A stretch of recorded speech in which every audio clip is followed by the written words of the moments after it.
Jaarsakee manatti hidhadhu diddunaan hin boohini jedhama ta dureen kiyya kahar'a. Maaltu si ga'een hidhadhu namni naan jedhullee hin dhabamu garuu dhaggeeffadha isin fayyada.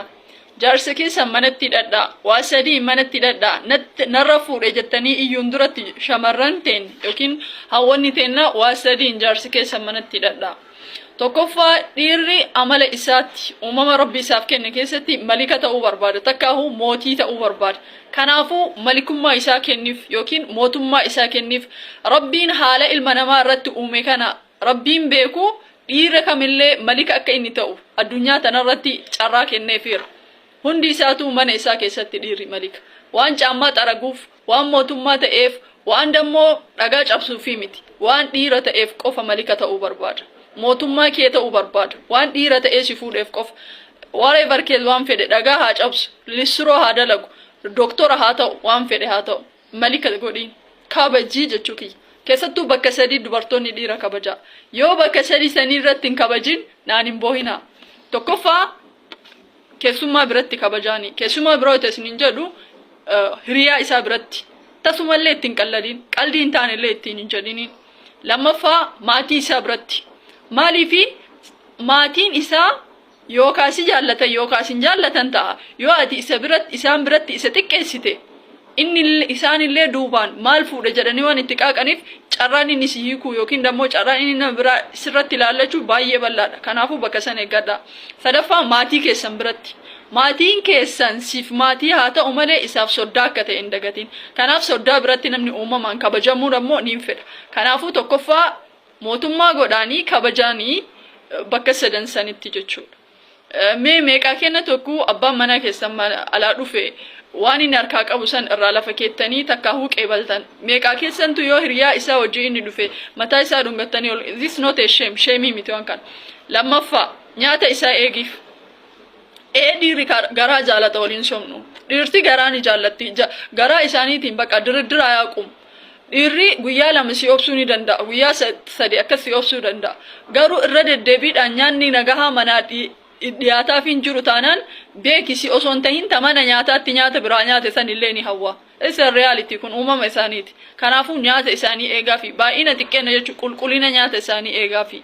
Nyaata isaanii yeroodhaan qopheessaafi. Osuma nyaanni iyyuu wanni mana jiraateyyuu jiraachuu baate at least nyaata yeroo tokko isa adabuuf jettanii yeroo baay'ee dubartoonni waan kanan godhan. Jaarsa manaa keessan adabuudhaaf jecha nyaata osoo hin dalagin eeyidanii nyaanni hin jiru jettaniitiin mana Ruwaandaa walitti hin godhina. Waan tokko ilaaf ilaamiidhaan hiikkachuu baradha. Nyaaraan haasa'uu baradha. Isatu khayrii qaba waan ta'eef. Hubbii kiyyaa habiibii kiyyaa wayite jaalallee sanillee meegar bultii fida. Like rabbiin barkanaa fi jaalala bultii dura haraama godhe. Maaliif haasaa afaan kennaa kulli fixannee dhufna waan ta'eef baktii ajaa bichatti nuwaaf gaafa gara bultii dhufnu irra caalaan kenna. Baktii ajaa jazbaa jechaa bichatti nuwaaf lubbuu kiyyaa habiibii kiyyaa habiibtii kiyyaa naanfa waan hedduu fixanneetiin hin dhufnu achumatti jechuudha. Bultiin duratti gaafa dhufnu duuba wanni sun gara halaalaa gaafa jijjiiramin nutti mi'aawu. Kanaaf kana ofirraa dhorkuudhaaf like relationii bultiin duraa san dhaabaa yoo dandeettan. Yoo dadhabdan immoo eega bultii dhuftanillee lubbuu habiibiin himataate halaala sanillee beeka akkasitti. Sadaffaa qulqullina.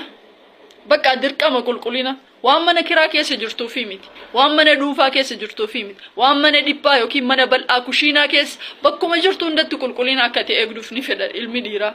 Qulqullina isaa eeguufiin dirqama nurratti waajibayyuu. Maaliif jennaan maal jedha Rasuul sallallahu alaihi wasallam dhalaa yogguu laaltu si gammachiistu jedhanii. Dhalaa yogguu laaltu si gammachiistu maal jechuudha hiikaan kun yogguu laalu nama gammachiisuun diimaa ta'uu miti namni gurraacha ta'uu miti magaala ta'uu miti qulqullina nama tokko amma yoo akka fedhe bifni isaa jiraate nama nuti akkanumatti isa laaluu feenu jira yoo inni qulqullina qabaate ilmi namaa kun uumamaan qulqullina waan qabu ni jaallata. Kanaafuu mana kee qulqulleessuu uf qulqulleessuun sirratti dirqama haa ta'u. Waan tokko tolerate hin godhu ilmi dhiiraa yeroo baay'ee.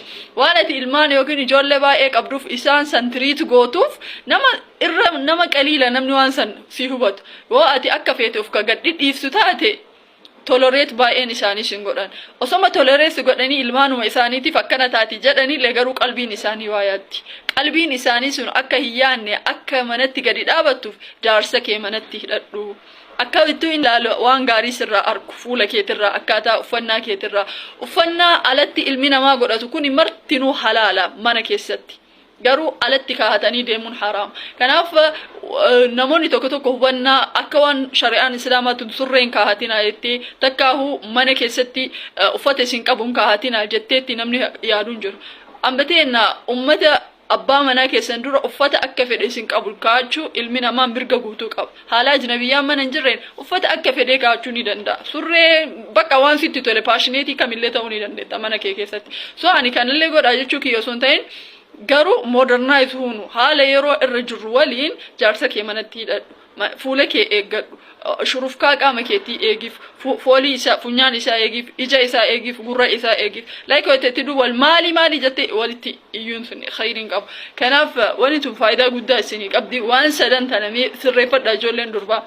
Tokkoffaa kabajaa isaa, lammaffaa dhiyana isaa, sadaffaa qulqullina mana keessanii fi maatii keessanii. Ijoolleen durbaa hedduun meekaapiin kana ofiin bocinaati deema waan mooyaa harka keessanii akkaataa kabajaa ilma dhiiraa itti kabajanii fi akkaataa qulqullina keessanii baradha. Waan tokko isinitti himu ijoollee dhiiraa dubaraa namoo warroota bultii keessan fuulli keenya yeroo nuti mana jirutti buguriif waan garagaraan ni badata. Sirriidha. Garuu na amana osoo isin kireema takkallee osoo hin dibatin akkasumatti obsitanii abbaa manaa keessan bira geettaniiti. Wallahi akka ajaa'ibatti fuulli keessan kun ni tola. Uumamaan waan jedhamu jira san amma himuun fedhan. Uumamaan fuulli ilma namaa kana remove ta'eetiin akka malee walawwalamee bareeda. Lalaan takka eeguu heerumtee jette jechuudha. That's the reality. Isin garuu uumama rabbiin processii gaafa san sirraa balleessuu lafa kaa'ee dhiifnee jidduu tana kireema fayyadamne. Jidduu tanatti fuulli keenya dakkan dakkaata. Lazzaa fixata. Maalummaa isaa qodummaa isaa fixata. فالله وان كان إن قلنا ربي سني ألافسو سنجال السلام عليكم ورحمة الله وبركاته.